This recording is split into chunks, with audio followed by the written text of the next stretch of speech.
We are waiting for some more people to join. We'll start the meeting in next 2-3 minutes.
Just wait for a few more minutes.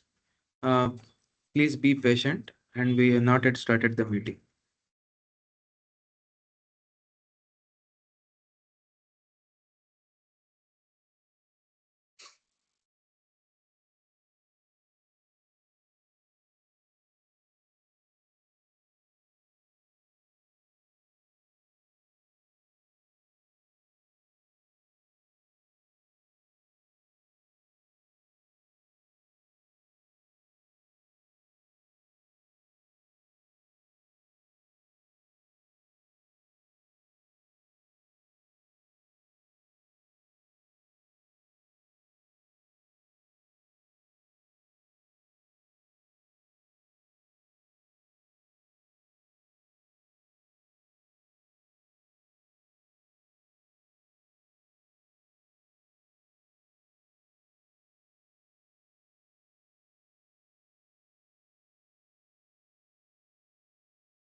I would like to thank you everyone for patiently waiting.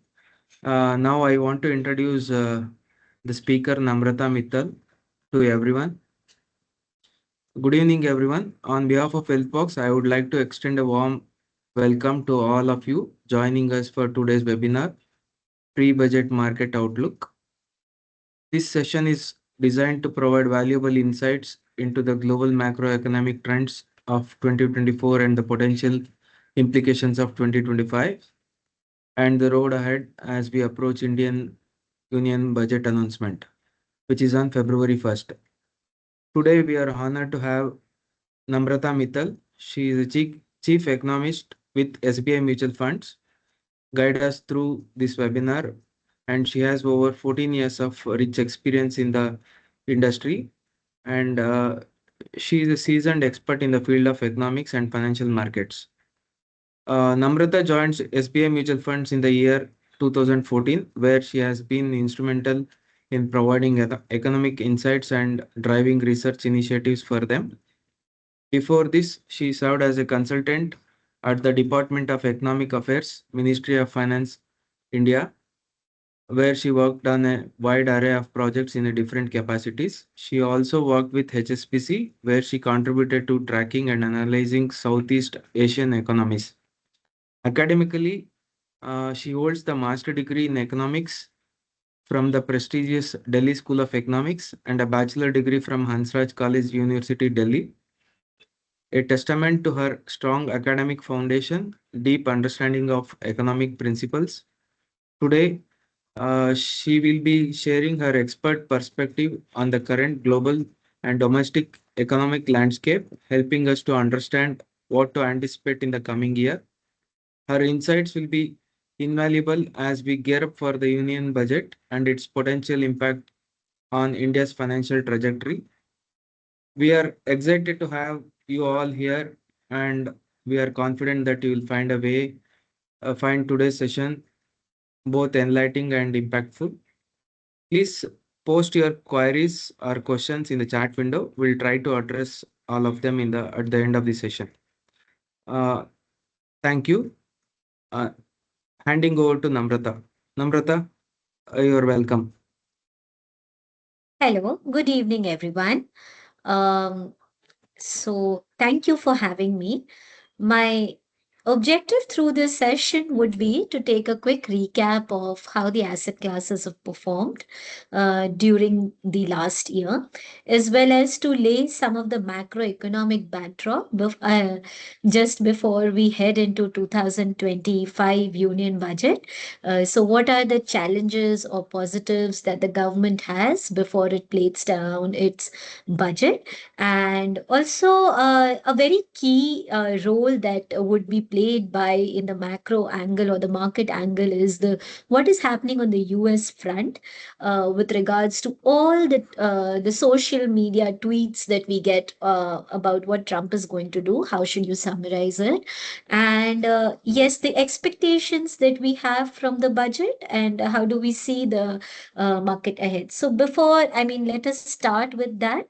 So this slide gives you various asset class performance in the last 4 years. And as you would see that in 2000, both in 2023 and 24, these have been the years of the risk assets, by which I mean that the equity market has done relatively better than the fixed income market. Gold has also done extremely well in 2024, and there has been a meaningful rise in gold prices, especially post COVID. And despite a very strong, valuation, or it appears that gold is already very expensive on the value term, it is being considered and will continue to get considered as a good hedge asset which you should own in your portfolio. You did see some bit of a correction in the in Indian equity market, but still, despite those corrections in the last few months, if one were to summarize 2024, you had a broader market, by which I mean that the small cap and mid cap in India still doing very well. Though, from the global perspective as a whole, global the developed market equity, particularly US, is doing better than the emerging market counterparts. Your dollar also strengthened in 2024, and we all know that, going by the kind of depreciation pressure that is being faced by rupee. And we will talk a bit about that as well. How do we see the outlook? And fixed income market in the global front hasn't been that well. In last 4 years, you have seen US Treasury either deliver negative or a very paltry positive return, though Indian fixed income has delivered a positive return.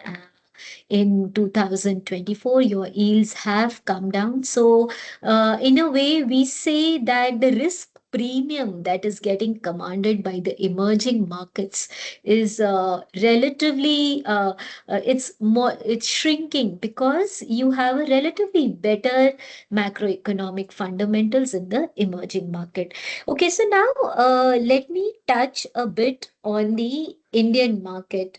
In last few months, I would say that the news flow that we had got on the Indian economy hasn't been that positive. For example, you had the quarter two GDP data, which came in at 5.4%, significantly underwhelming the RBI expectation, market expectation. Then you did have inflation getting in a troublesome zone for a few months because of the higher vegetable prices, though the latest print has been closer to 5.2%. And given that vegetable prices are softening, you and other commodities are also largely well behaved. You haven't seen any material. I mean, in fact, for last 2.5 years, your petrol diesel prices are flat, more or less. So, and if that is the case, you that tends to affect a lot of other retail prices, because transportation cost is a very important element in when you provide goods and services to the households. So, are out. I mean, if your vegetable prices even stay flat for 2025, let alone decline, we're not so worried about inflation. But other areas which have been challenging is that your foreign direct investment in India has, on a net basis, is low. Why is that low? Because if you remember, there was a time when startups were just doing well, and you got a lot of PE and venture capitalist funds in India. Now, because Indian equity valuations were rich and rupee was also very tame for last couple of years, the investors took opportunity of this good valuation that they were getting, and they diluted their stake. You had multiple IPOs coming from the startup side. For example, few years ago you had Nykaa, then you had even had very recently Swiggy, and not in the startup side as well. For example, you had Hyundai coming and diluting its stake in India because they all were benefiting. The promoter side or the side were benefiting from the richness of valuation. So primary market still continues to see very, very rich valuation. And that led to, so while your fresh inflow was more or less okay, not so bad, your repatriation of the existing investment was extremely high, which resulted in your net FDI inflow being low. So why am I even discussing all of this? I don't know how many of us would have heard, but we often hear that India is a perennial goods trade deficit nation. We are a current account deficit nation. So, in order to grow at whatever rate we are growing, let's say 6.5, 7%, we are dependent on foreign commodities like crude oil or multiple other commodities. On a net basis, we import more than we export. That is why we run current account deficit. So that means the demand for dollar is more than the supply of dollar that we get from our export receipt. And how do we fund that? We fund that from our capital account, where we get net FDI, we get FII, we get external commercial borrowing. So in today's environment, your FDI is low, and FDI is considered to be a very sustainable form of foreign investment that we get in India, because they don't fly by night, they're not volatile. They would stay around for at least good 4 to 5 years, at least, or not, if not longer, or they may stay permanently in India. So that is low. Your borrowing in dollar terms isn't as exciting anymore as it was, let's say, in 2019, 20, or years in the last decade, when you could borrow in dollar at I mean, US dollar interest rate of around less than 1%. But today, if US Treasury is at 4.5, 5%, the cost of borrowing in dollar rises. So it isn't very exciting to borrow in dollar terms anymore. We prefer to borrow in India. So what it ultimately leads is that in order to fund our current account, we are dependent on FII. And you all being in market, you know how FIIs have been shying away from India, particularly since September, for multiple reasons. Because of this, and because of the fact that Trump seems to have this policy of make America great again, because of which the dollar is strengthening, because of these multiple factors, you've seen rupee depreciate, and external account situation has transitioned from comfort to caution. And you must have also heard things like RBI has sold nearly $100 billion of reserves in order to protect rupee at the current level. So on the growth front, on the inflation front, then on the external account front, on the rupee front, and then of late we also have some bit of trouble emerging in the MFI segment, the NBFC segment. RBI is not happy with the way credit is expanding in the personal loan or the retail side. There is a gap between credit growth and the deposit growth. Banks' deposit base isn't enough to fund the kind of credit growth, and that is why you're seeing that the cost of borrowing in India at the margin is on the rise, despite the fact that your repo rate or the key policy rate in India has been kept there. Then finally, one another adverse news that we had was because of the weak growth. So in first half, everybody knew that around the election time, you tend to get lower government spending. Orders are stalled. Some bit of stalling also happened in multiple construction projects. But this time, it's felt like this pain continued even until Maharashtra election, because when government did not get the NDA did not get the desired majority during the general election, we get a sense that some bit of political capital went into uh, preserving its power in the Haryana state election and Maharashtra state election. So a lot of focus was diverted over there. For a I mean, this may not be the right excuse. You can say that it's just not few people there. It's an entire institution that runs India. If a few pocket is focused over here, then why shouldn't the center continue with its activity? But the reality of life is that because of multiple reasons, and this time weather also was a bit more unusual, that you what the kind of heat, hot weather or the rain that you see every year. So all in all, we did see a material impact on growth. So I'm telling you all and because of which you did see that the September earnings result, which came in, significantly underwhelmed market expectation. In fact, prior to September result, market was expecting that Nifty profit would grow, EPS would grow by around 13 to 14%. That was significantly revised downwards by good 5 to 6%. And even up until now, December quarter results hasn't been particularly exciting. So what ahead? I mean, should I expect the problems to continue in 2025, or is there any ray of hope? Sometimes when we get all of these negative news at one time, will say that they tend to work as a blessing in disguise, because that gets policy action, policy makers, both RBI and government, to focus a bit more on the problem. So what has happened over the last 2 years? We noticed that RBI was focused on inflation. RBI was focused on the way your personal credit retail credit was growing, unsecured loans were growing. So they were focused on the macroprudential tightness, the regulatory tightness. And on the government side, they were focused on fiscal consolidation.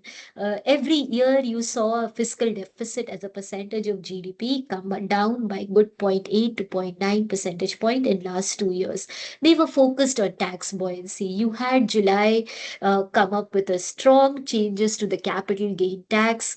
And in the end, yes, there was an objective to streamline and simplify the taxation structure on the capital asset side. But the finer objective was also to improve the tax buoyancy. And in all of this, growth has taken a backseat. Government in last 1 year became of the view that now we have done enough. Private sector needs to take the growth baton. But if not anything, this last 9 months has put forward a clear conclusion in India that private sector still does not have enough firepower to completely expand its capacity or completely take the growth baton, mainly because your consumption is also, there are problems on the consumption side.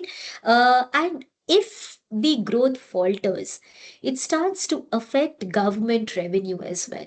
So that is why I am of the belief that uh, at the margin, both your monetary policy and fiscal policy will start to focus on growth. And I'm hopeful that there will be slightly lesser fiscal consolidation.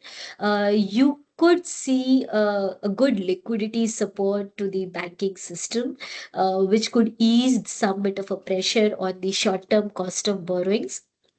Last week, you saw RBI conduct OMO purchase. It bought, and when they buy government securities, it is a permanent infusion of liquidity. In December, they had cut CRR rate by 50 basis point. You could see more actions in the offing. In fact, there is a hope by a large market participant that you could also see a policy rate cut perhaps as early in the first half. Just give me a second.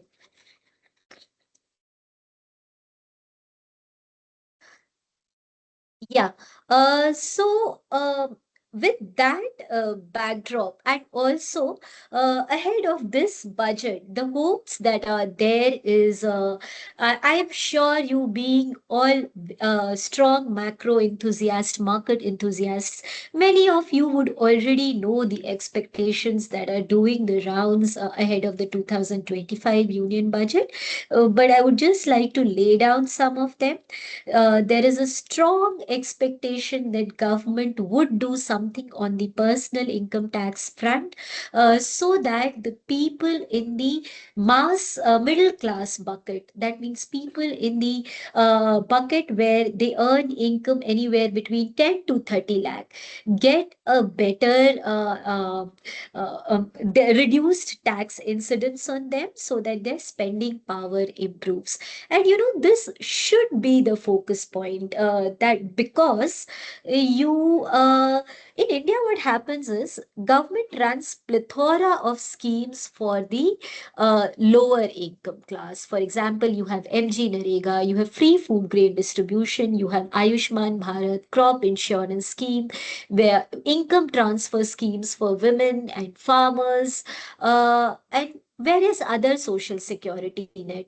The upper class or the premium class tends to do well because they generally have a higher income bucket to save.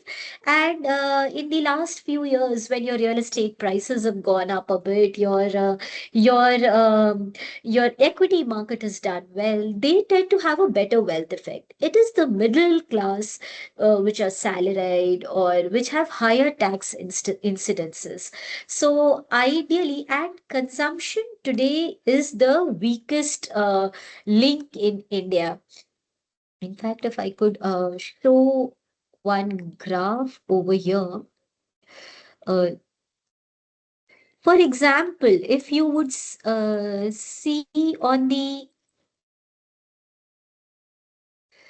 if you would, if I could just point your attention towards the top left-hand side graph, the red bar shows that what had been the trend growth rate in GDP and various components of GDP prior to COVID, in 5 years prior to COVID, and what is the trend CAGR or 5-year CAGR growth rate in post-COVID periods, you would see that exports have caught up significantly. To some extent, your investment, gross capital formation means capacity addition in India. In investment has also done reasonably well and is catching up quite fast.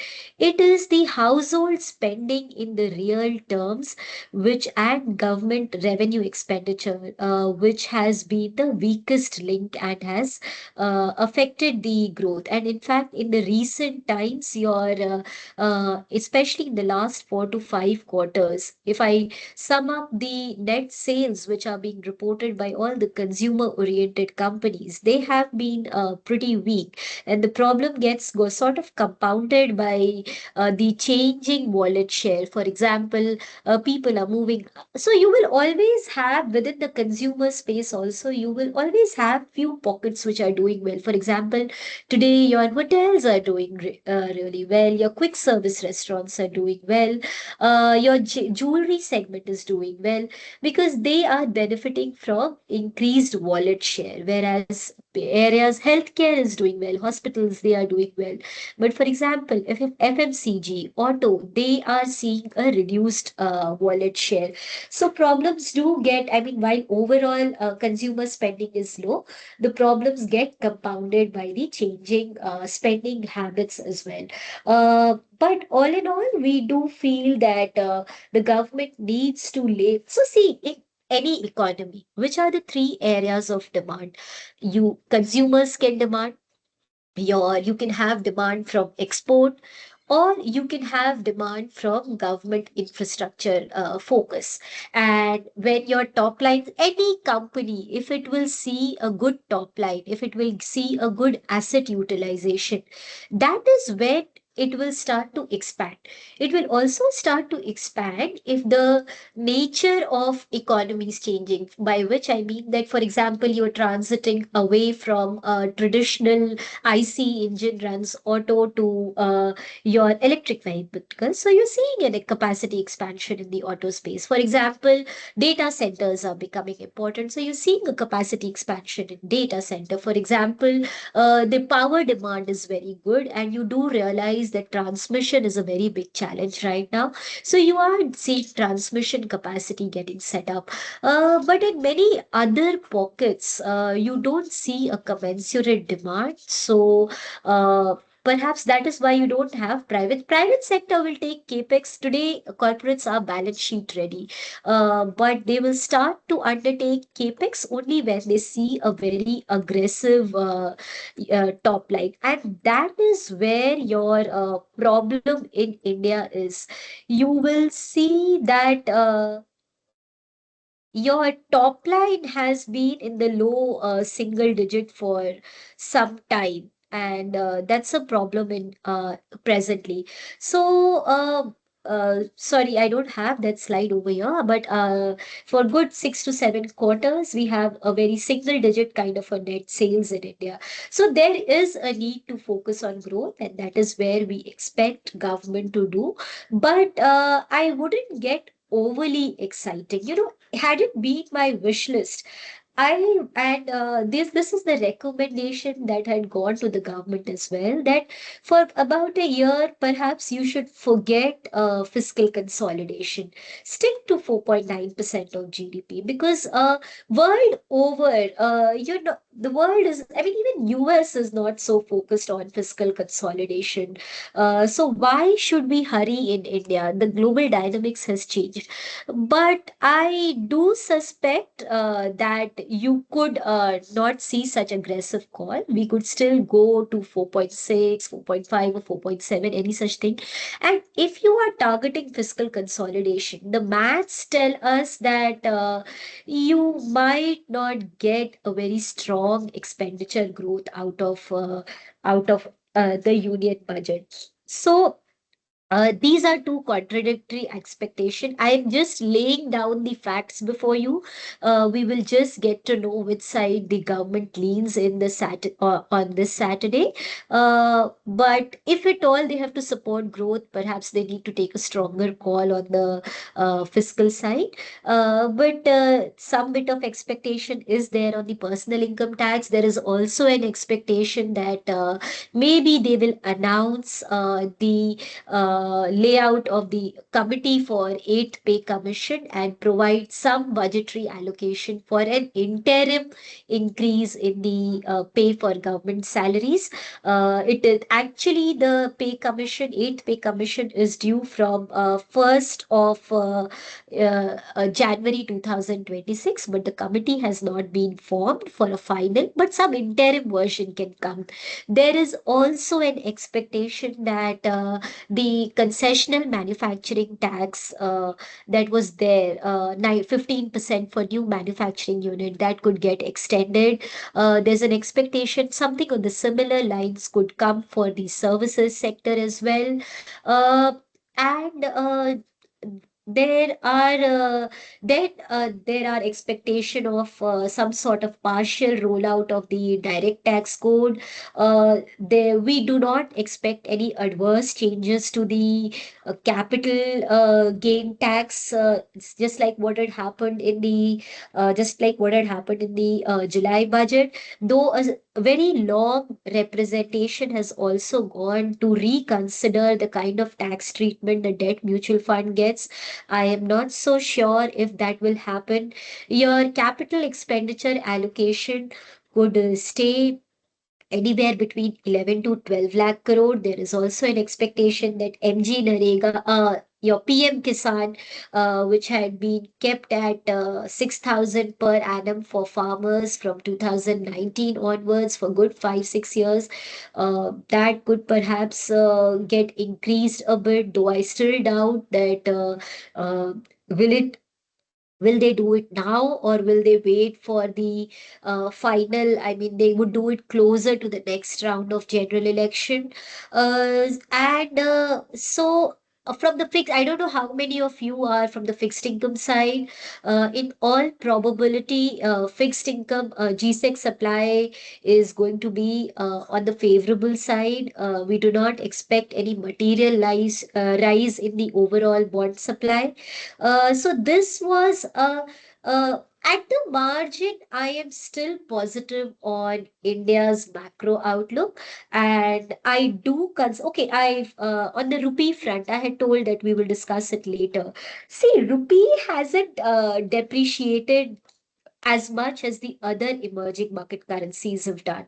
And because of which, there is something called REAR, if you will see on a trade weighted basis and adjusted for inflation, Indian currency appears to be overvalued by good 7 to 8%. And in fact, for a very, very long time, if you will see, our exchange rate against Chinese yuan is broadly flat at 11 rupee per Chinese yuan. So sometimes depreciation is not all bad. If you get depreciation, it will help address a lot of macroeconomic issues. So not all depreciation is bad, and we would still advocate that if, even from here on, there could be some more depreciation coming. But for the overall growth outlook, because I am hopeful that the policy makers would start to focus on growth, I think that we should bottom out on the earnings angle and on the growth angle. Maybe by mid of this year, you should start to see better prints. But if that does not happen, then we are headed for another year of weak growth and earnings getting revised downward. So for me, next couple of months will be very critical to watch. And from that angle, this budget is an important one to watch to give us a direction ahead. Now I can touch a bit on the global area as well.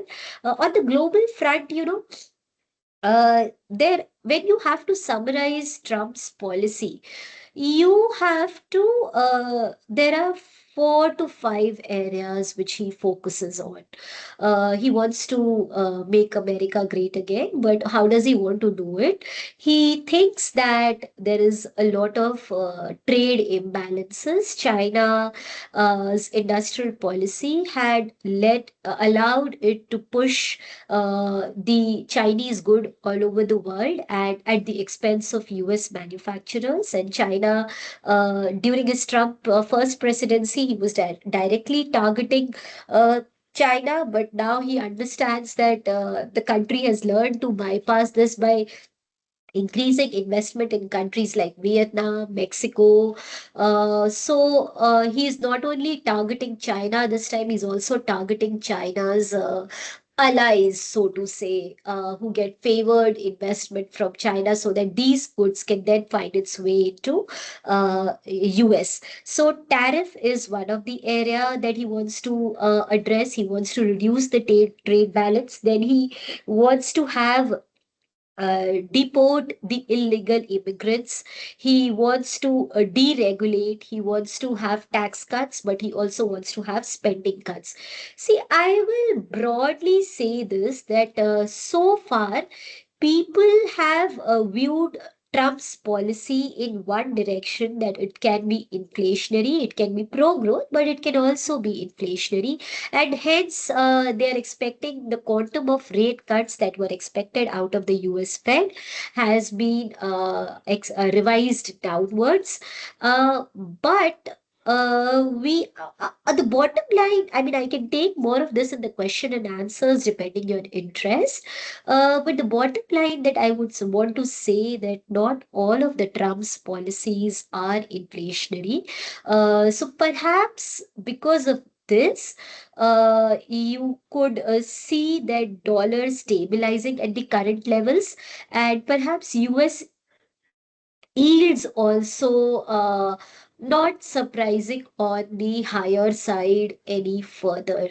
And currently, market expects just one rate cut in 2025 out of the US Fed. There are high possibilities that you get positively surprised. But all in all, the long short summary of where US is going is that it is still favorable to favor US equities and stay invested in the US. So while I do expect the FII outflows out of India to abate, I do not expect them to come back in the hurry. There are many topics that we can speak about, but let me just pause over here and try to understand your area of interest.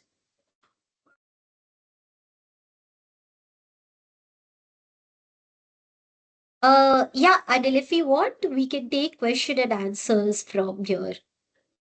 Okay. Anybody has any questions, you can post it in the chat box.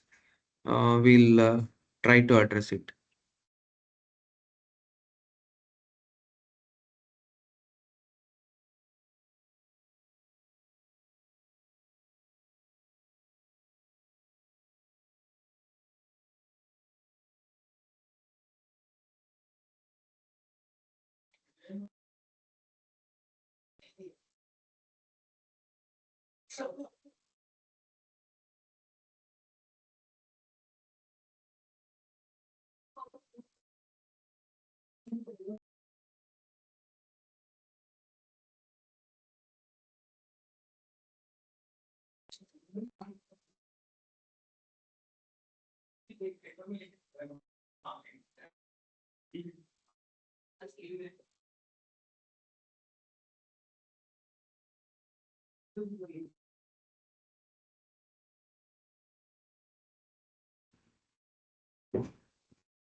Harish, you had to post it in chat box.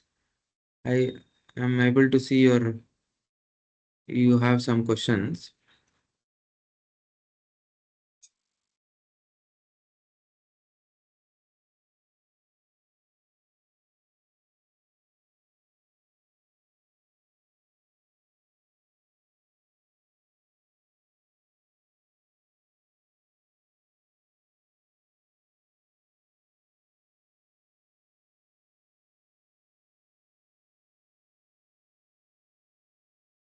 Yeah.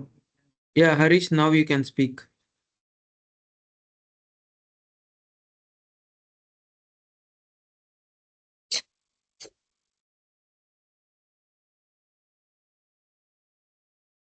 Okay, I do see a question in the chat box. The first one is that what role does economic growth play in influencing the Indian stock market? A very important role because we consider that stock markets are driven by three factors, which is your earnings, valuations, and sentiment. So the first factor, earnings, get affected by the economic growth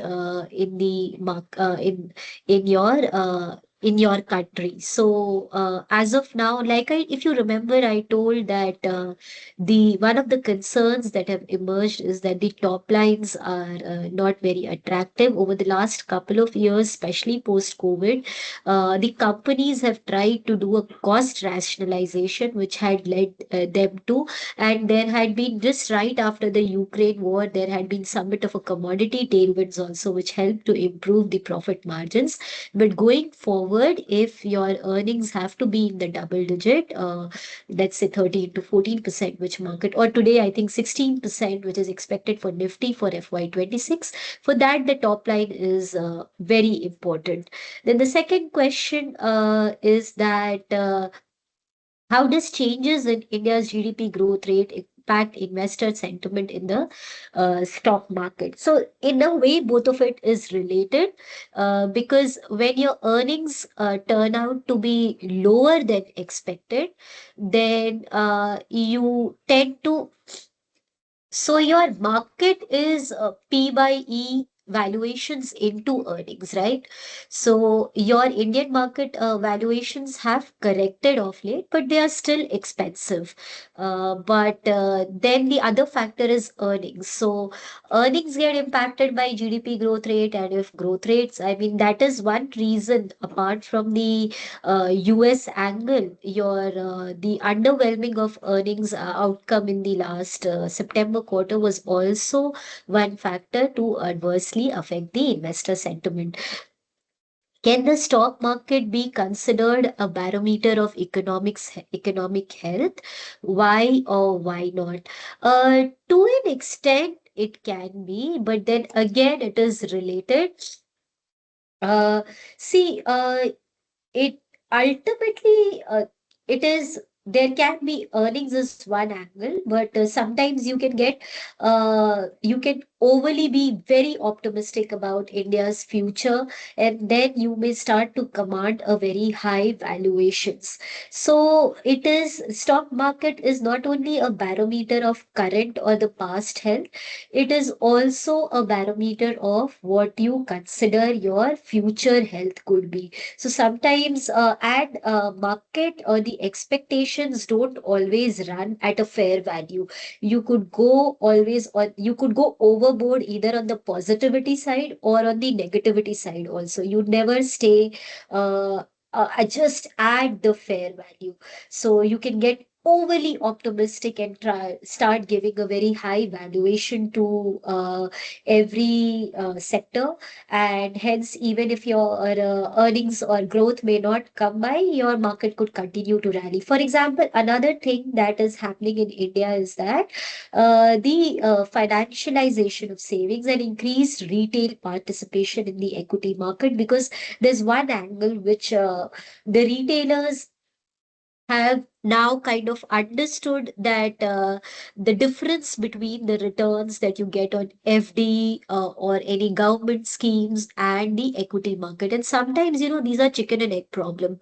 Uh, because you have seen a very good return in the last few years, that keeps on getting the money in the retail side, but also because you keep getting the money on the retail, or the flow tends to be very good, you don't see market as being on a fair level.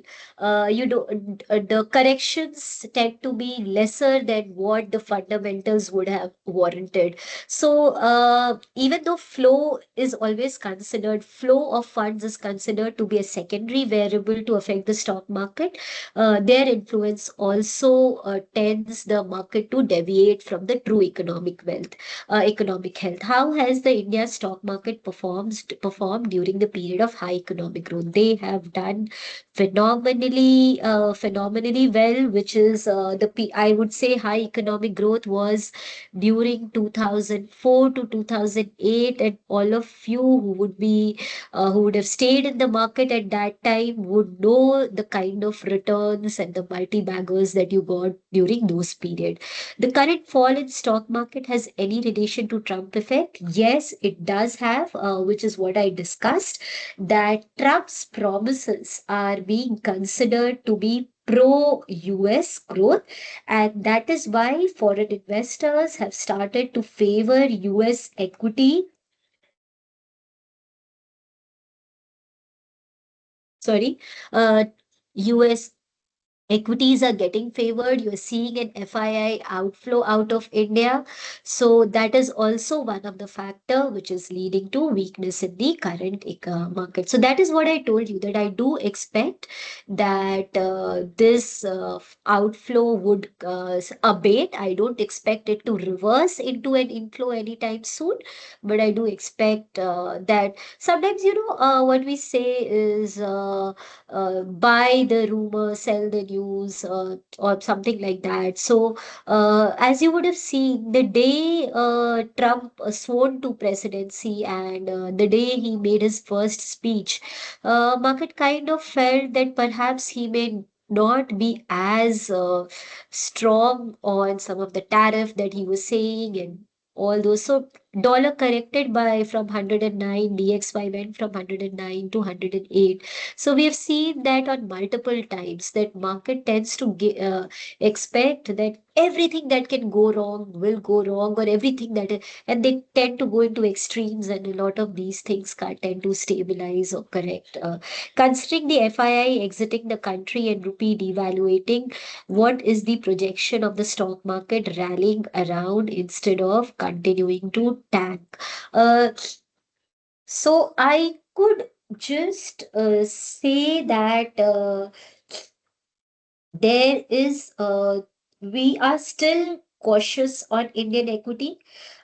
It is still a bottom-up approach, though I would agree that there has been some meaningful corrections in the in the equity market valuations, and there are plethora of stocks which sectors which used to look extremely rich on valuation. They at the margin they are starting to look more investable. For example, and we also run an asset allocation model which was extremely underweight equity. Now it is not so underweight. I will not say it is extremely positive, but the extent of underweight on equity has been pared down because there are pockets of positivity.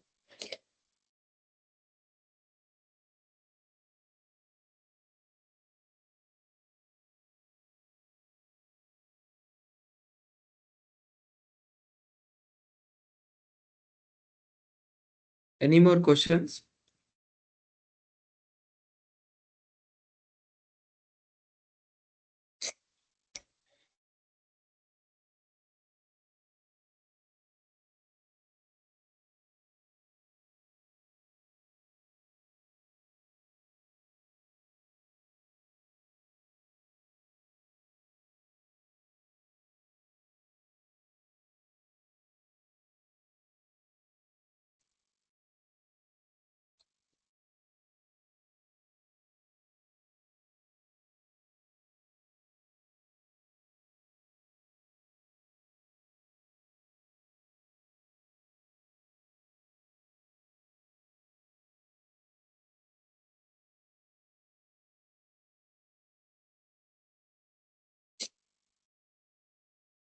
Which sector would you suggest us to invest in?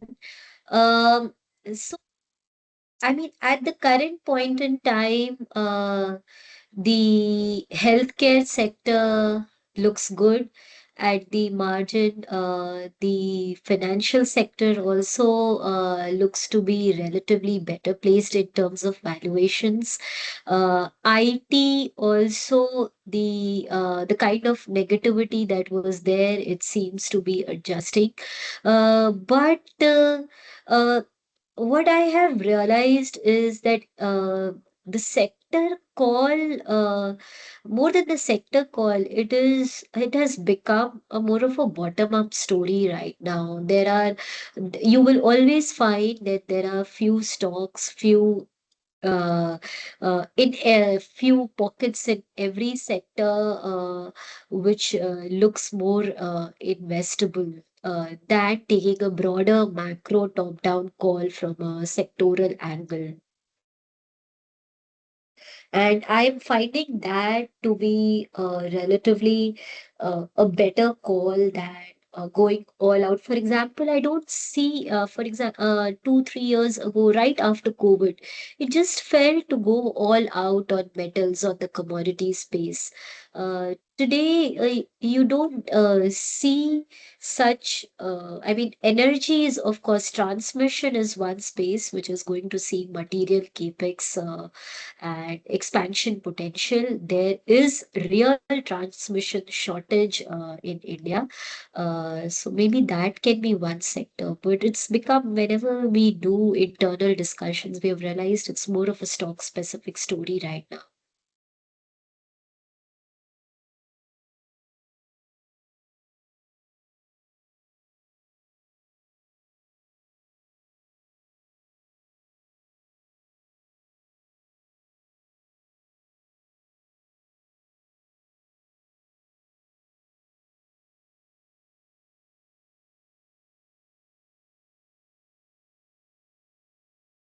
One more question for you, Namrata.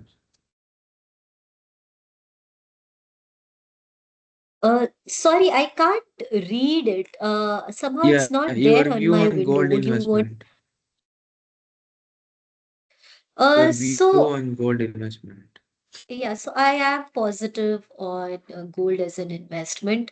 Now, yes, now I can see it. Uh, People see gold does not give you any, for example, when you invest in equities, you have an underlying asset which is investing in the economy, it is growing. Gold is an inflation hedge, and that is why you invest. And when we try to look at valuations of the gold, we try to look at its valuation vis-a-vis because gold prices are driven by the global phenomena. So you look at gold valuations vis-a-vis US equities or gold valuation vis-a-vis US fixed income assets. So on that front, gold looks expensive.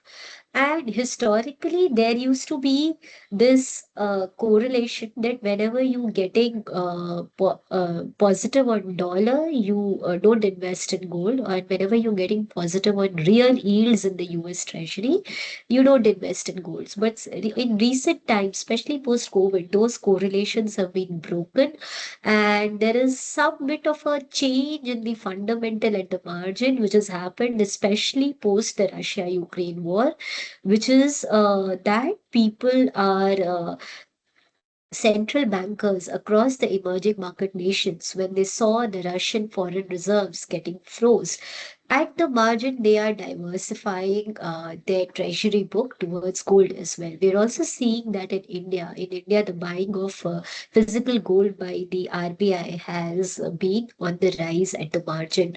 So, because of this EM demands, emerging market demand from countries like India, China, uh, and the fact that world over, globally, you have landed in an environment where the global inflation would be relatively higher than what it was last decade.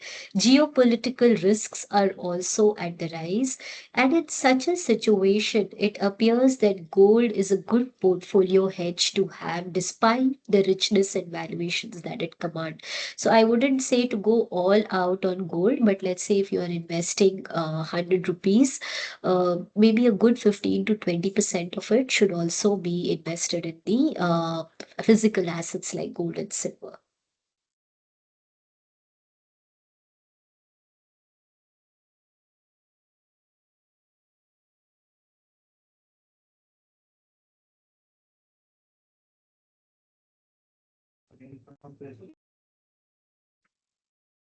Any more questions? You can post it in next 2 minutes. Um, Otherwise, we'll wind up the session.